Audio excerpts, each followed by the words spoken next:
Hey, this is David McLaughlin. Thank you for listening to the Modern Leader podcast today. I'd like to ask you a favor, but don't worry, it's free.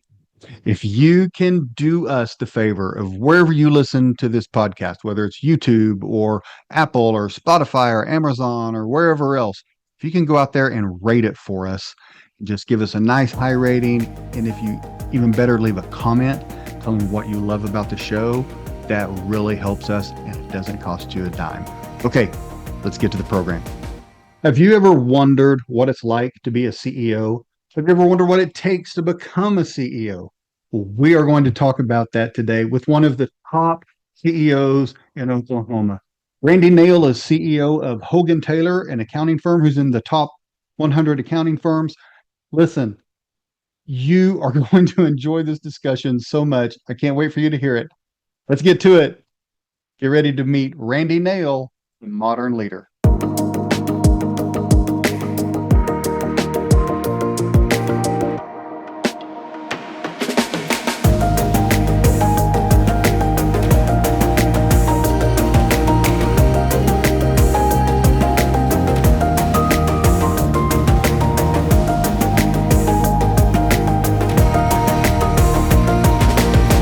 Randy Nail has been with HoganTaylor for 20 years and currently serves as the firm's chief executive officer. He has over 30 years experience in public accounting. Most recently at HoganTaylor, he's led the firm's financial institutions practice, utilizing his years of experience providing financial institution clients with a wide variety of assurance and business consulting services.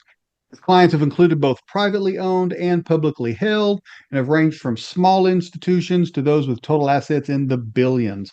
Randy has been sought out as a speaker to banking and business audiences. He serves on the Oklahoma Society of CPAs Banking Committee. And previous to HoganTaylor, Randy was with one of the big four firms in their financial institutions group and worked on FDIC projects across the country. Randy, thank you for being here. How are you today? No, I'm good, David. Thank you. Yeah, you reading about me, I guess. That's a lot of that's old. Like I forgot about some of that stuff. Right? Yeah, that's what we do. We forget. Oh yeah, I forgot I did that. Um, I have been wanting to have a CEO on the show for a while. We talk about leadership on here and all different aspects of leadership, but being a CEO is such a unique role. I just wanted to have someone on and pick their brain. I always think of how we met each other. You and I met through our mutual friend Greg Hawks, and Yes, he does I assume he still does the like annual meeting that you have every he year, and absolutely does. We can't he do it brought without Greg, for sure. he's amazing. He brought me in one year to help on a piece of that, and I got to know your organization a little better. And then Aaron Ackerman interviewed me for your company's podcast a couple years ago, so that was fun. Nice. um so that's kind of how we know each other. Tell us a little bit about just your background. Like, where did you grow up and how did you get to being an accountant and in this industry? Just tell us a little bit about your life. Sure. Raised in southeastern Oklahoma, a small community by the name of Ada, Oklahoma. Yeah. And so I feel like I'm a country boy at heart, rural, kind of country kid. Moved to the big city, and I never went back home. But um, I studied accounting, and because it was required in high school. And Mrs. Anderson put her hand on my shoulder one day and said, "Randy, you need to think about doing this in college because not everybody can do this, and you're actually pretty good at it." So it was like the inspiration of a teacher that kind of got me interested in pursuing this thing called accounting. I had no idea what it was. Yeah. I didn't know what a public accountant was. I didn't know what a private accountant was. I didn't know what a Right. financial accountant was. I mean, I didn't know any of that. But I did know that debits on the left and credits on the right, and then balancing just kind of clicked with my brain. East Central University is in Ada. Enrolled in East Central University. Got my accounting degree, and back then we had the big eight firms, and I think seven of the big eight actually came to East Central. So from Oklahoma City or Tulsa or Dallas came to East Central and recruited, and I ended up with one of them. At that point in time, it was Touche Ross and Company. That particular firm is now Deloitte. which is the Yeah. largest accounting firm in the world. I had a wonderful 8, 9, 10 years there. It was a great, great experience working in the Big Four. That took me to Oklahoma City. When I felt like I didn't really want to work for a big firm like that anymore, I left for a while and joined Hogan and Slovacek, which is one of the legacy firms to what is now HoganTaylor. So that's where it started. That's where I'm from. I've lived in Oklahoma City or Tulsa now for the last 40 years. Love going back home. Love Ada. Still feel like I'm a country boy, but I've made the adjustment to the big city. If Tulsa Yeah. is a big city. Yeah. Yeah. It is absolutely. This is apropos of nothing, but every time I hear Hogan Taylor, I think my first thought is always, wait, that's a golf equipment company, right? And then I think, oh no, Hogan Taylor, that's the accounting company.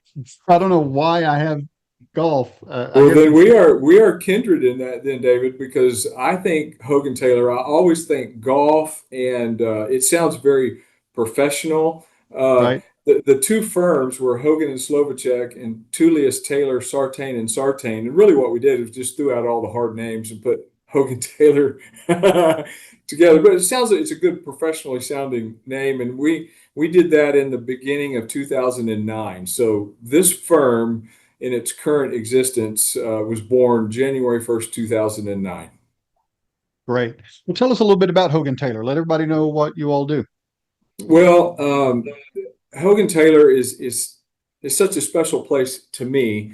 There's 40 something thousand CPA firms in America, and a lot of those are sole practitioners, but there's good 15,000 multi-partner firms. And one of the ways in our profession that we benchmark ourselves is like to be in the top 100 of all of those is a pretty big deal. And Yeah. HoganTaylor is setting at number 78 in the country right now. So right here out of Oklahoma, we have offices in Arkansas. We have this wonderful top 100 CPA plus advisory firm taking care of these two states, and we love our place in the world, in the public accounting world, and we do it all for Oklahoma and Arkansas. If there's an industry there that's a major industry, we're serving it in some way. We do financial statement audits, we do tax returns and tax consulting and tax compliance. We do all kinds of advisory services, whether it's outsourced CFO or accounting, bookkeeping work. We have a human capital division where we can help write your employee handbook, or we can become your outsourced chief people officer. We have a talent executive search services company. We do business valuation, litigation support. I mean, we do way more than just what much smaller CPA firms are able to do. And that was our vision, is to have the kind of clients and attract the kind of people in Oklahoma and Arkansas that we could, have those clients that we want to serve and want to do more than just be their basic accountant. We want to be their business partner. So I think we have a great vision. We have a great firm. We have great values. We have great people. And we're just kind of like nestled right here in the middle of America. We're the only top 100 firm in Oklahoma or Arkansas. Other firms that are bigger than us are in our states, but they're not headquartered in our states. So we have a unique place. We like our place, David. Yeah, and it's a great organization. I think you're unique in your culture, which we'll talk more about in a bit. But you're a really outstanding organization. So I'm excited to have you. Tell us how you became a CEO. I feel like, everybody's path to CEO is a little different, but tell us your journey to being a CEO. What did that look like? Yeah, it's interesting. Thanks for the question. I think if you study a lot, and I'm a very goals oriented person, but I never had a goal to be the CEO of our firm. I was a partner in our firm, enjoyed being involved in the banking practice, like you read from my bio, very interested in leadership.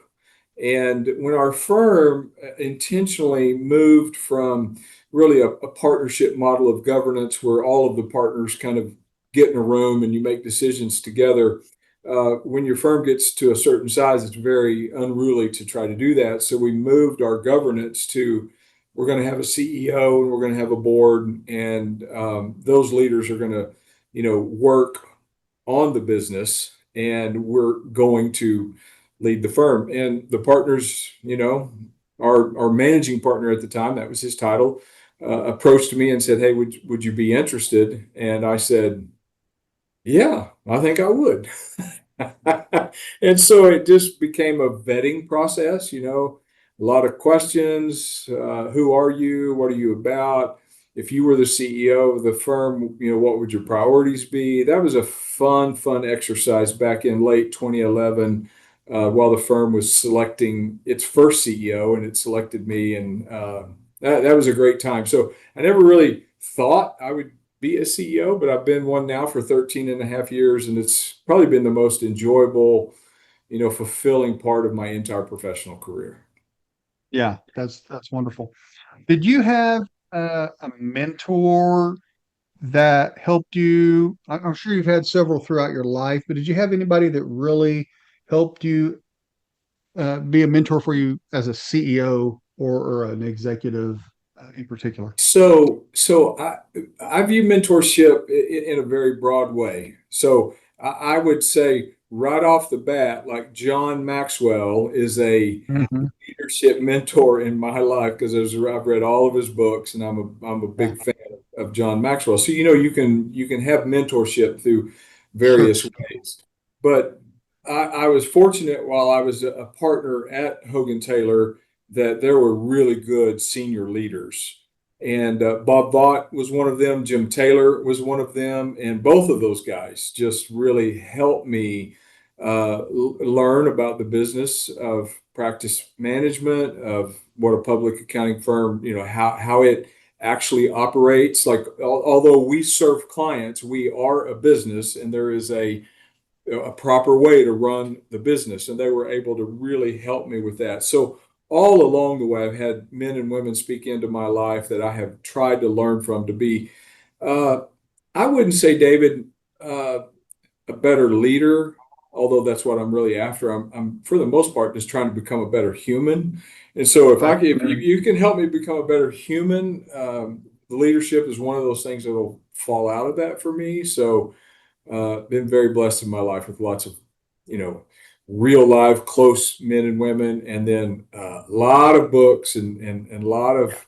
I've been a student of leadership for a long time. So again, the reference to John Maxwell, a lot of that in my life.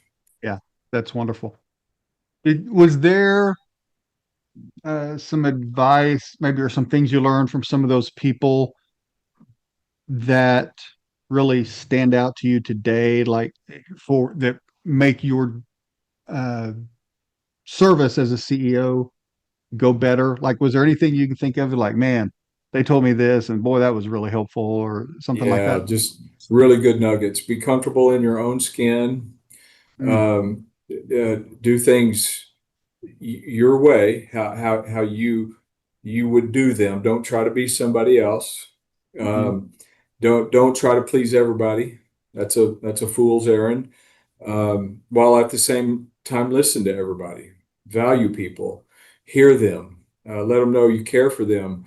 But the leader has got to lead. In our partner agreement, one of the attachments to our partner agreement is the CEO's job description, and it basically says lead. Yeah, yeah, it's 4 pages of a bunch of stuff that if I tried to just like live all of that, I'd be overwhelmed, right? But I right, have to right. sort through all of it because it is all my responsibility. But I have to lead us somewhere. We got to be going somewhere. We got to know how we're going to get there. We got to know why we're getting there, and that gets to the heart of my real job. Yeah, I love that. And it always makes me think of what I talk about with executive leadership. It's really putting on those high beam headlights, right? And looking down the road further than just the daily or quarterly tasks that are going on. You've really got to be looking down the road. So that's Well, one. you do. I feel really good when I'm staring out windows and I'm thinking about things. I've said to my partners over the years, I said, trying to narrow my job down, here's what I think I do. I think and I talk. The Right, essence of it. I think, so therefore, like I've got these visions, these ideas, and these plans, and I get to a place where I get excited about them. Then I need to talk about them. I need to right. vet them, and then when we agree we're going to go in a direction, then I want to gather the whole firm.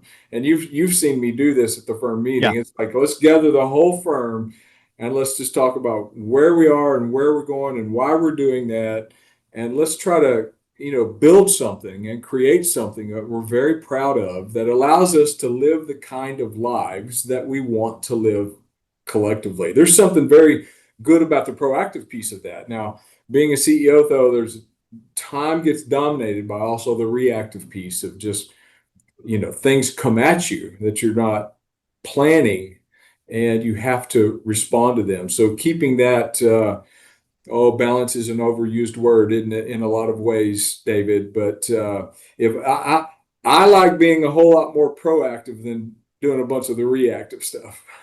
yeah.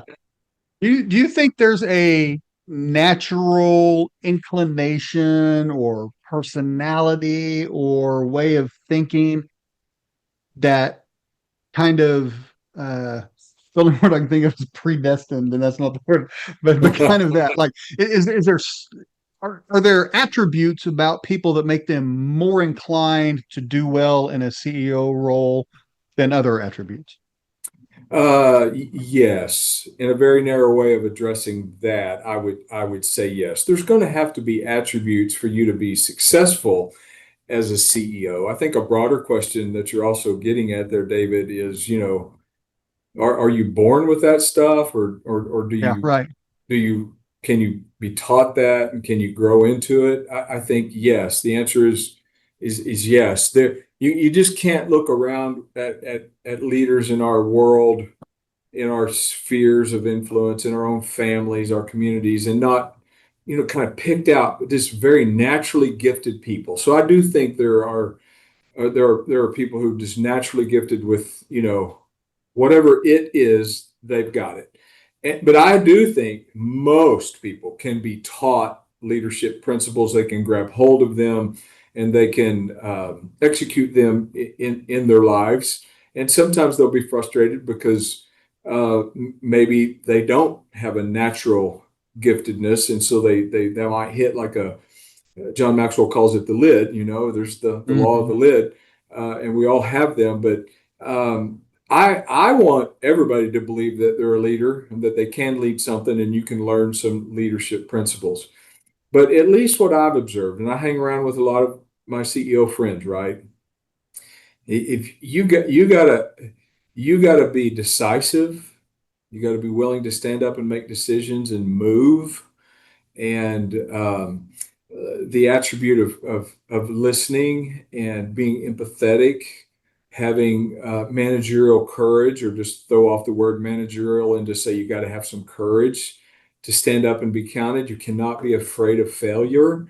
I've done some things that I thought were going to be great, and they didn't, and then I've done stupid things, right? So it's not perfection; it's progress. We talk about that at HoganTaylor all the time. But yeah, David, I think there's a list probably of attributes that if you just lined up the very best leaders in your, like, who you were most admired, you would pick out some common traits.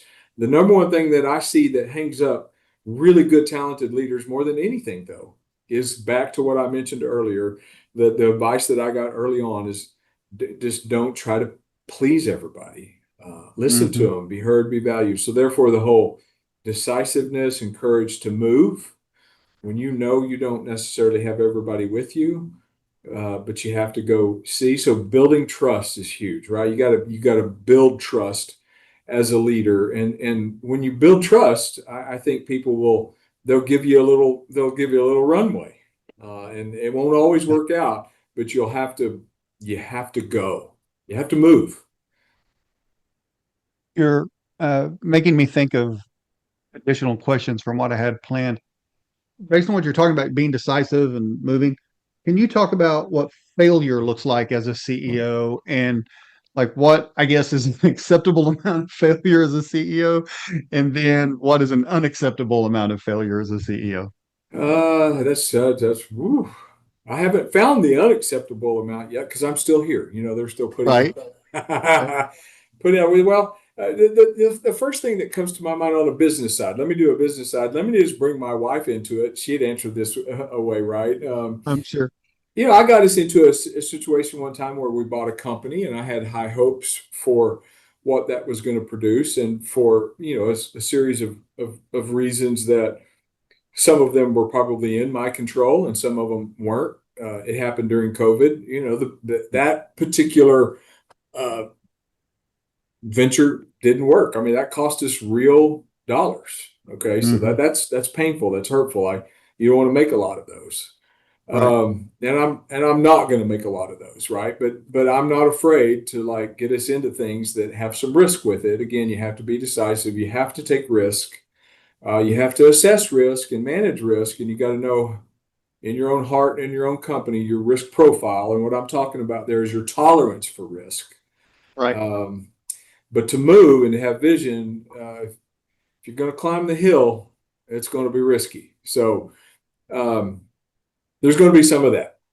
But I think my wife would say something about like, Randy, sometimes you just get so focused, you just run by people, and you're Mm. not as in tune as you should be. And that's the one that bothers me the most. That's the one that hurts my heart. Sometimes I believe I forget that not everybody around HoganTaylor knows what I know about HoganTaylor, because Right. as the CEO, I've seen it all. Like I know everything that's going on, but not everybody has the viewpoint that I do, and so sometimes I don't I'm not as listening and as empathetic as I need to be. So I work on those things, but those are the things for me anyway that come to mind when you ask the question about failure. To me, I'm a what I think is a culture driven leader.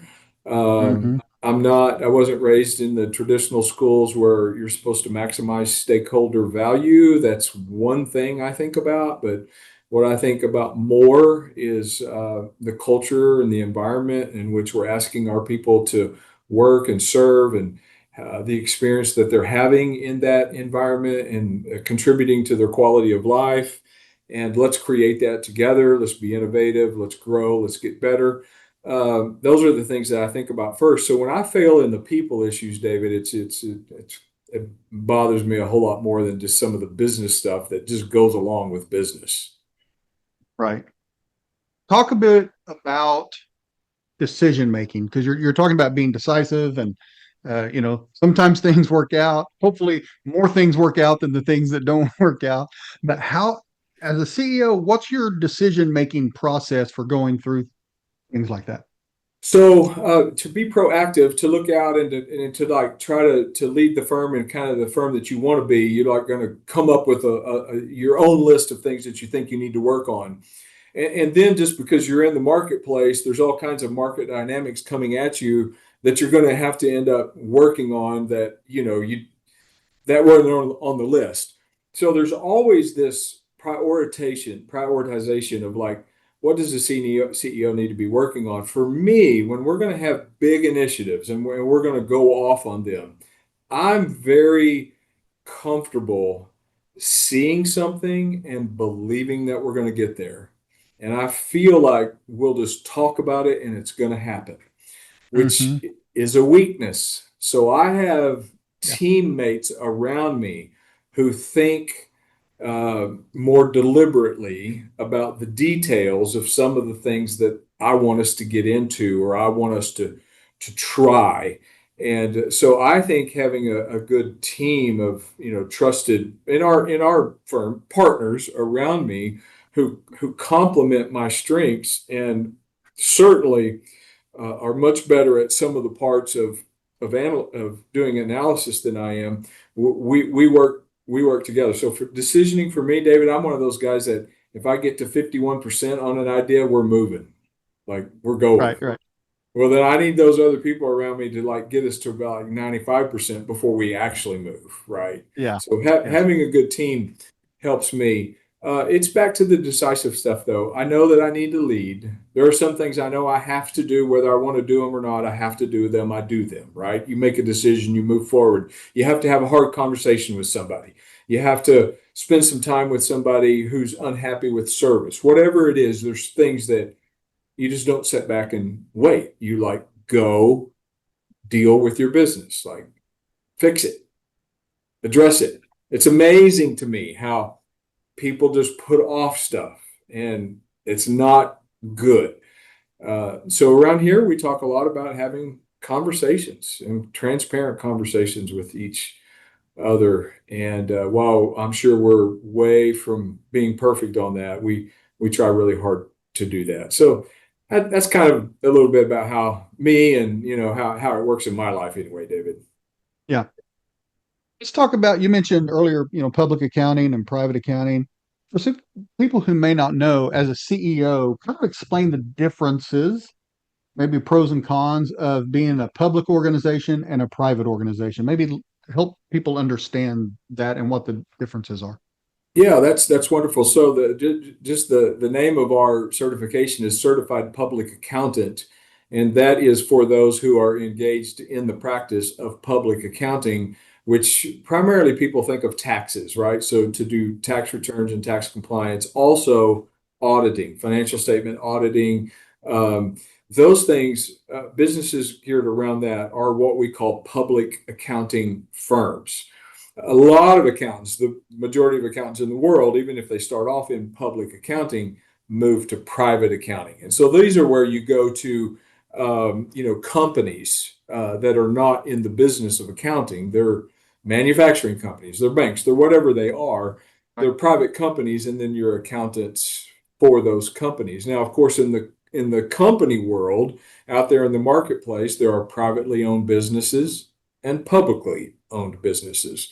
All of those publicly owned businesses have to engage with CPAs as a public accounting firm. So that's my business. Is we are in the business of providing remarkable service to our clients who need audit work, tax work, outsourced CFO work, business valuations, a lot of stuff that might not be directly related to accounting, but it's business needs of our clients who also need accounting.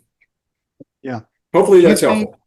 yeah, absolutely. Do you think that public companies have a greater pressure for like quarterly performance earnings, for example, things like that, than private companies do? And how does that affect your leadership?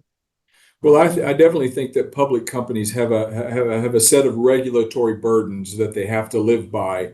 Um, Under the SEC Act and being registered with the PCAOB, like you have, there's a regulatory burden that at least the accountants and the CFOs in those companies are going to say yes. It's harder, Right. right? It's Right. more of an issue. But the truth of the matter is, a lot of private companies, well, have lending relationships with banks, and the banks have reporting requirements and covenants and all of those kinds of things. So. Um, the pressure of it all is really going to get back to the executives in the company, whether you're a public company or not, and whatever your regulatory burden is or not. What are the levers that you need to pull to make your business successful? And that's where the real stress is going to be in making a company go or not go, and accounting can feed into that. But yeah, I would definitely say that as an accountant, there's probably pressure in public companies that others don't feel. Yeah.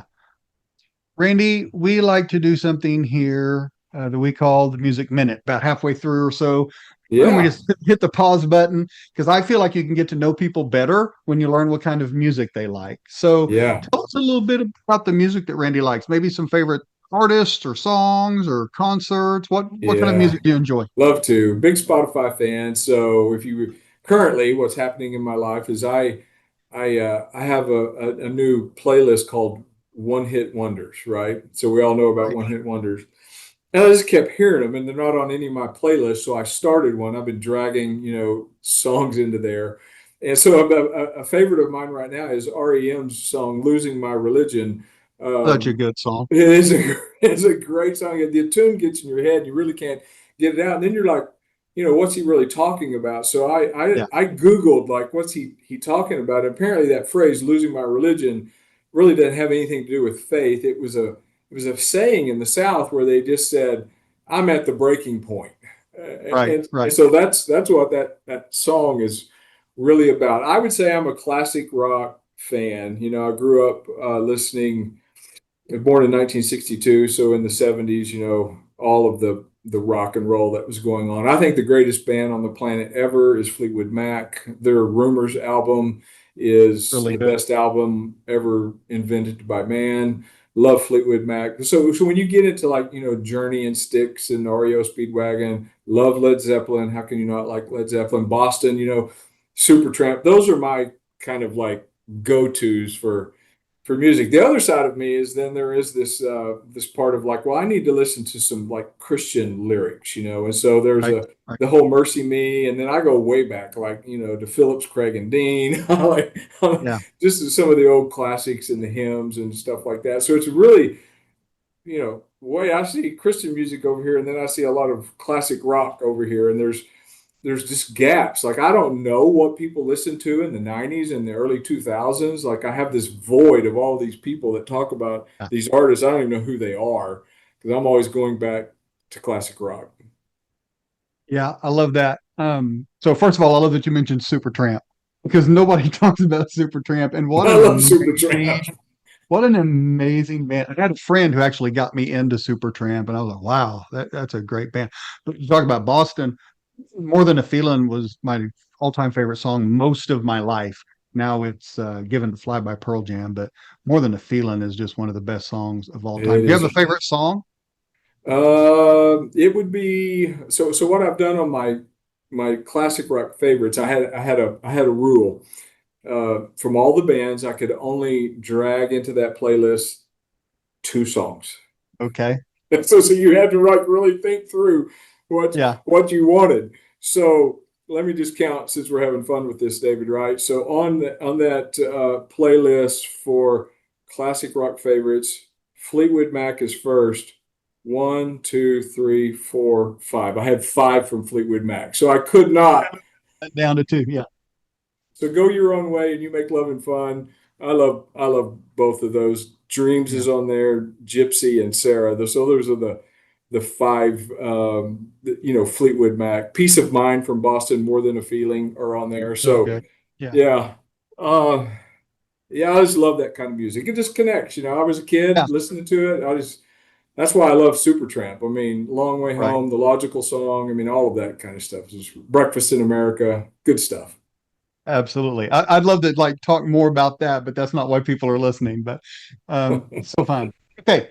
Let me ask you a question about executive presence. You hear people coming up through the ranks and they hear this term, this person has executive presence or this person doesn't have executive presence. What are your thoughts on, is it important? What is executive presence in your mind?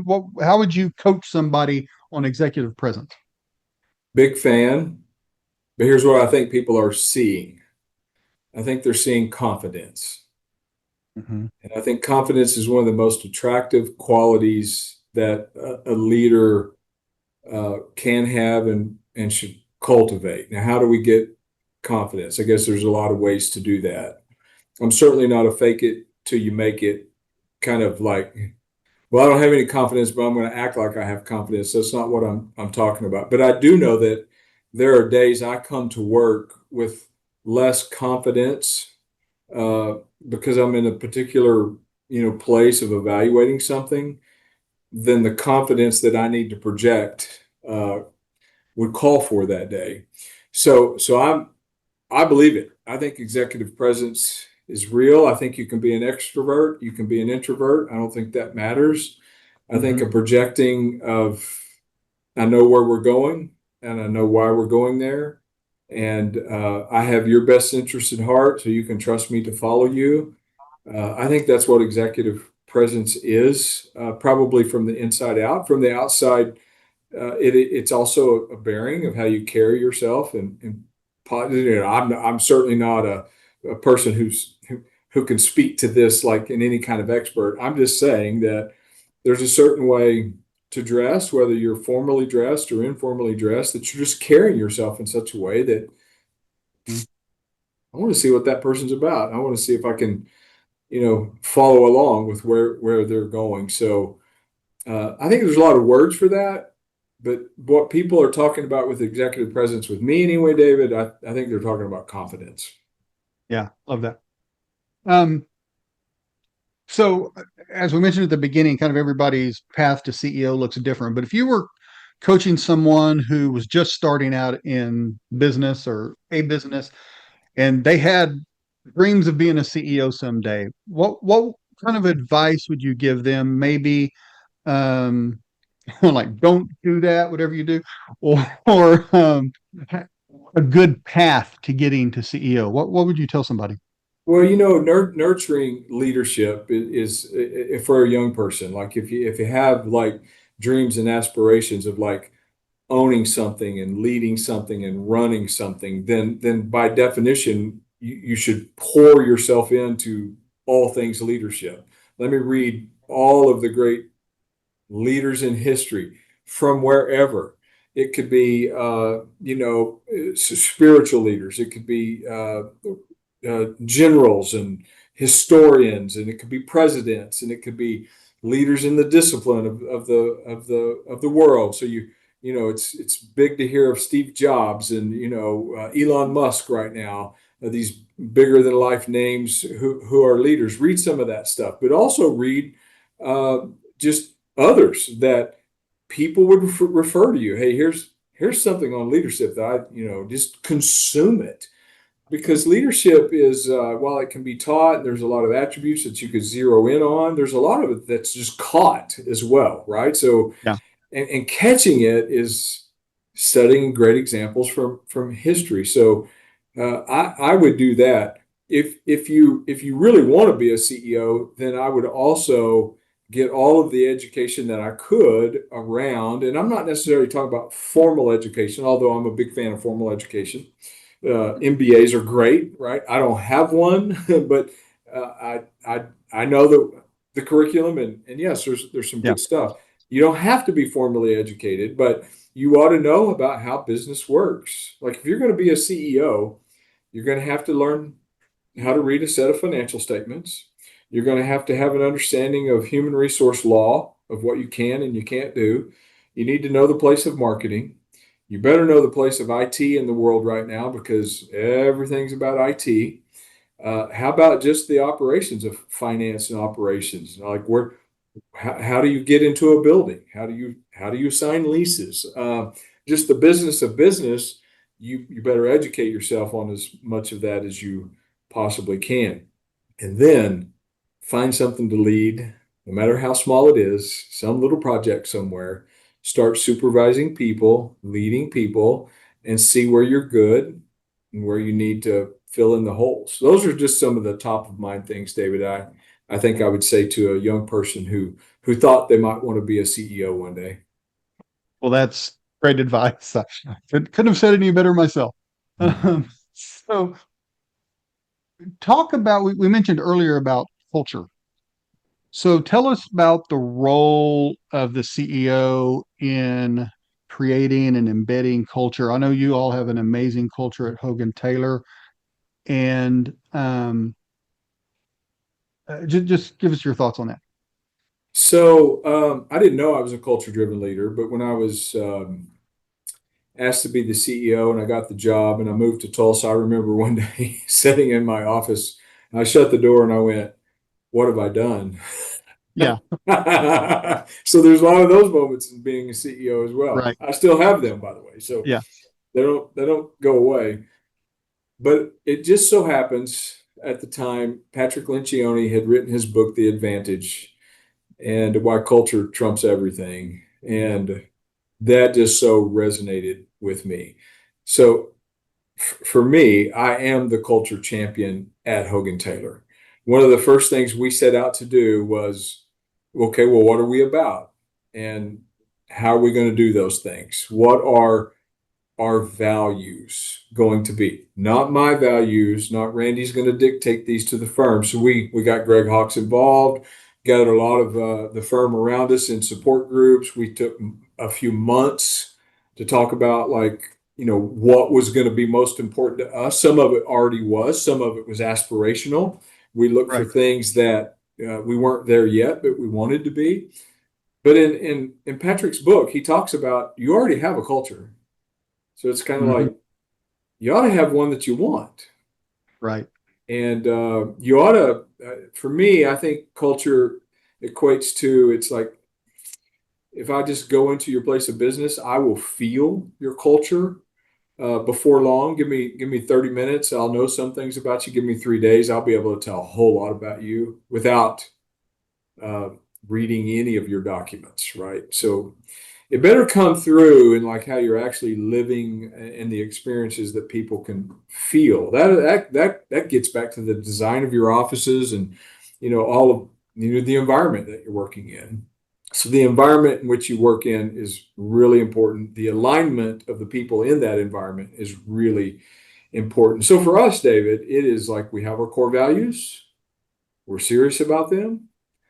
We don't plaster them all over the walls. Right.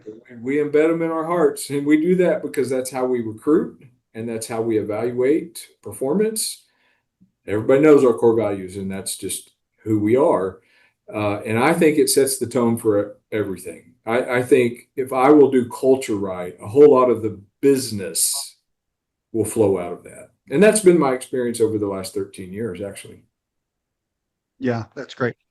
What do you do when, and you may have not encountered this because Hogan Taylor is such an amazing place, but what do you do when you have someone in the organization who, like, maybe they're a rainmaker, they're really bringing in business, they're rocking and rolling, or maybe they're just a high performer in their job, but they haven't bought into the culture. Maybe they're having people problems, those kinds of things.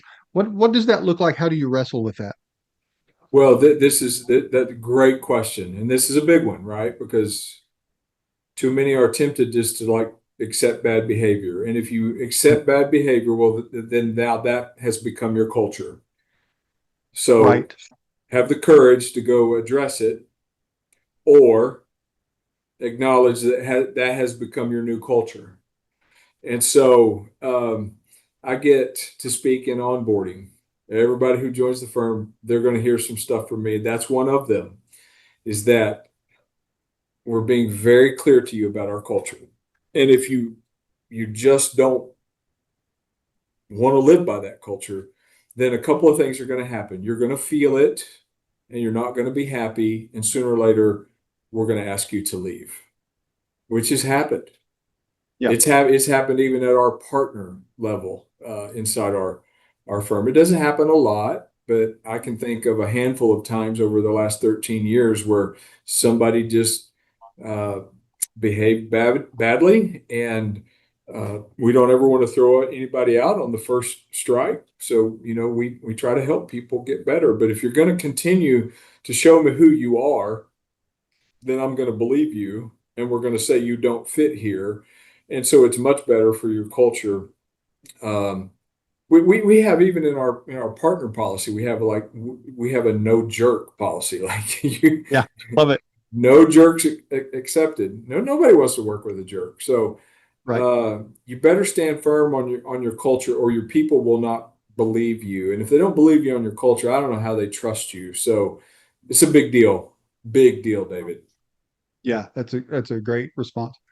Okay, here's kind of an odd question. This one's out of left field. I actually saw this a day or two ago, and I thought, oh, I'm gonna have to bring that up to Randy, see what he says. So there are studies that show that CEOs display more psychopathic traits than people in the general population. They're actually more in line with inmates in prison. Now, I don't get that vibe from you, but do you have a thought about just the CEO mentality and Yeah, yeah. I being don't. more Yeah, I up don't. to be a psychopath than other people? Um, I reject that. I think that's a Reject the Hollywood. premise. I think that's a Hollywood thing. However, it's certainly true for some and probably a lot. Like, um, I don't know that they came into the position that way, but I will tell you, David, that the success that comes from things that you've done as a CEO, if you're not self-aware and mature and humble about some things, yeah, I can see where that could become problematic. I don't know, it's, especially in the professional services world. Let me not get outside my lane, right? Because Yeah. I'm not an expert. I'm just like in my lane. Psychopaths are not going to work in the public Right. Right. services world. We're all like we have 400 people, and they all have college degrees, and they're on a career path, and they're highly motivated, talented, intellectual people. They're not going to work for a psychopath, you know. Right. Right. So I don't know. What I want to do, David, is reject that. Yeah, I understand. I just thought that'd be a fun question to see, get your response. Is there something that um, there are executives, there are people in senior leadership, and then there's the CEO who, as you mentioned earlier, kind of sitting at the top of all of that, looking at all those things. Is there something that you see as a gap, or maybe what's the biggest leap for people to go from senior leadership to a CEO? What is the biggest challenge in there, maybe? It's a really good question. I need to I reflect for always say that's what I do. I ask good questions. you do. That's a super question. There's an executive, like you said earlier, there's an executive president. So there's a whole list of qualities like to be the leader. Like there's going to have to certain, level of people and social skills and empathy and EQ, if you will. There's going to have to Hmm. be IQ, if you will. There's going Right. to have to be a mastering of the business that you're in. And in my particular business, we got partners. I mean, these partners are great leaders, and some of them are really great leaders of like a client base, but not necessarily gifted or even want to work, on the business and be leaders of the business. Like their whole training has been about serving clients and leading. So when you identify in our firm, when we identify somebody who could like lead the firm, I start trying to help them, like have leadership, responsibility so I can see how they do with people and how they can carry out initiatives. Can they be decisive? Can they produce? Like, can they make things happen? I do think that there's a certain type of executive that's really, really good in the weeds, in the details, and Hmm. they can carry. It seems like in their brains, the knowledge of 10 people. It's Yeah. kind of crazy like that. A lot of times, I've observed that those people are really good in. Um, I don't even know how to say it, David, other than like the two spot or the three spot or the four Hmm. spot. From my old banking background, you had presidents and executive vice presidents, then vice presidents, then assistant Right. vice presidents. The ones at that executive vice president level, those are probably the ones that could make the jump, but some of them are at their very best and sweet spot right there, and they don't need or want to make the jump. And if there is something that I could say about that, sometimes it's the person who's just out front and with the vision and with the communication to be able to rally the troops and live a life of character that builds trust so that people want to follow you. So sometimes there's that might be a little gap that people have to work on. But man, if you've made it to high level executive leadership and you want to do more than back to the previous advice, go get immersed in leadership and ask your current CEO, hey, can you give me some new things to do? I'd like to grow in my position. Yeah, that's great. Okay, we're running out of time. Um, Let me ask you this. What keeps you awake at night? What are the things, maybe not necessarily just specific to HoganTaylor, but just as a CEO, what are the things that keep you up at night? Nothing, but that's because I'm almost 63 and I've mastered this. when it's Right. bedtime, it's bedtime. And even if I wake up in the middle of the night with an issue that's bothering me, it gets filed in the drawer really quick because I will never be at my best in the middle of the night thinking about an issue. And so therefore I'll lose sleep and therefore I won't be my best when I get to work. So I'm not trying to be, cute. I'm trying to say I don't let anything keep me up at night. All of the stuff that keeps me up at night is keeping me up in the day. So, Right. Right. that's the whole thing about, especially in the world right now, is with so much going on in technology and so much nefarious behavior where hackers are coming in and they're trying to get to data. And I read the other day how all of these senior adults are being swindled out of their, Social Security and stuff like that. So that bothers me. Like that kind of stuff bothers me. I'm a big fan of large language models and AI and what's going on. I'm like, let's use it for good and not be afraid of how it's going to be used for bad. But the truth of the matter is I have to think about how it's, going to be used for bad. And so those are probably the big ones right now, David. But truly, I think leaders need to learn how to sleep and get their rest and not in the middle of the night. It happens for me around 3 or 4 o'clock. If I'm gonna wake up, I'll always say why. But I've just learned how to just go back to sleep, not let it bother me. Have you always been that way, or did you develop that as a skill? I've developed it as a skill over time. Uh, but I learned 13 years ago I better get that one done Yeah. Yeah. fast Yeah. That's great. because I love that. early on, like there's a lot of stuff. All of it kept me up Yeah. early. Right. None Right. of it does now. Yeah. Well, this has been great, Randy. We're about out of time here, but we like to wrap up with just 5 quick questions. Okay. So these are just fun, not necessarily important questions, but kind of like the music. It helps us get to know you better. Um, what item do you have to have with you when you travel? Like other than your clothes, your suitcase, your toothbrush, those kinds of things. What is something that you feel like, oh man, I need this with me when I travel? Really? Like I'm a very minimalist person. Like Yeah. my bag is over there, my briefcase. It's like a light briefcase because I try to like push things off. I'm a big Jack Reacher fan, and he lives his whole life with his like toothbrush. Yeah. So I have to have the phone, of course. I have to have my AirPods because you got to be able to listen to music. Um, yeah, I'm very minimal, David. I'm not sure I have to have things when I travel. I'm planning a good trip right now, and I guess what I'm going to need more than anything is money. Yeah. That's a good one. That's the best answer, probably, is money. Do you have a book recently that you've read that you just really loved? Yeah, From Strength to Strength by Arthur Brooks is written to people at my stage in life where you're going to retire, but you're not going to retire. You're going to do something different. Right. And so I'm thinking about, what's next for me and how to think about that and how to process that. It's a great book, From Strength to Strength by Brooks.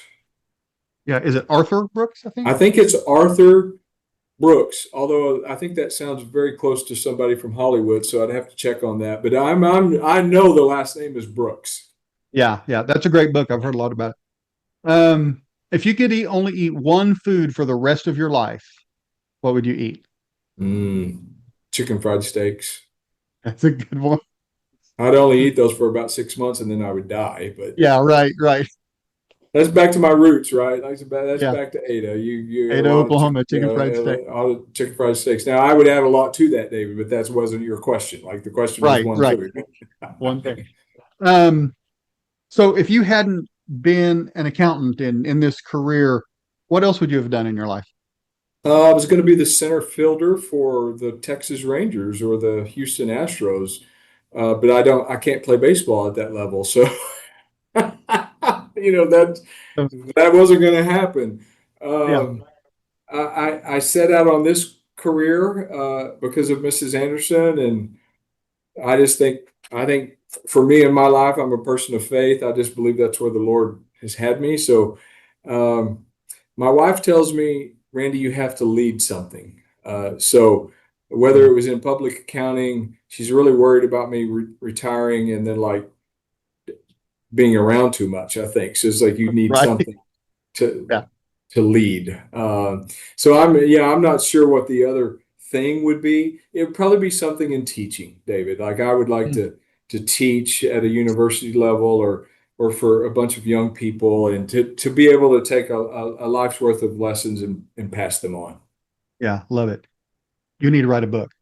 Okay. Best advice you've ever received. Best advice I've ever received. Hmm. Yeah, love people and be humble. That's good. That's good. Randy, thank you so much for your time. Tell everybody how they can get in touch with Hogan Taylor. HoganTaylor.com. That'll take you to our website. Picture at least of all the partners out there, tells you what we'll do. Love to serve you, love to take care of you as a client if you need accounting or business advisory services. HoganTaylor.com. Excellent. And Randy, I love and appreciate you because you're such a servant leader. And one of the things when I looked at the website, there's a place for the team there. Most organizations have the CEO and then, just kind of down the line. And you're just in alphabetical order. And I thought that was so great and just kind of tells who you are as a group of people. Thank Yeah, you so much for your time. yeah, I'm about that. Like I just want to be one of them, right? So Right. thank you for seeing that, pointing it out. Yeah, absolutely. Well, thank you so much. This has been fun. Thank you, David. Really appreciate the time. I loved that discussion with Randy, and I am sure that you did as well. Be sure to check out HoganTaylor.com.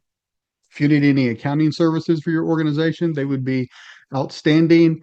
If you just want to learn more about leadership, man, listen to this over and over and over because that conversation was so good. I appreciate Randy Nail giving us his time. Listen, if you need help in training leaders on leadership, emotional intelligence, mindfulness, those kinds of topics, that's what we do at Pendulum Coaching, and I'd be happy to serve you in that capacity. Just reach out to us, pendulumcoaching.com, and we would love to help you with any needs that you have. I loved it. Great episode. We will see you next time on The Modern Leader.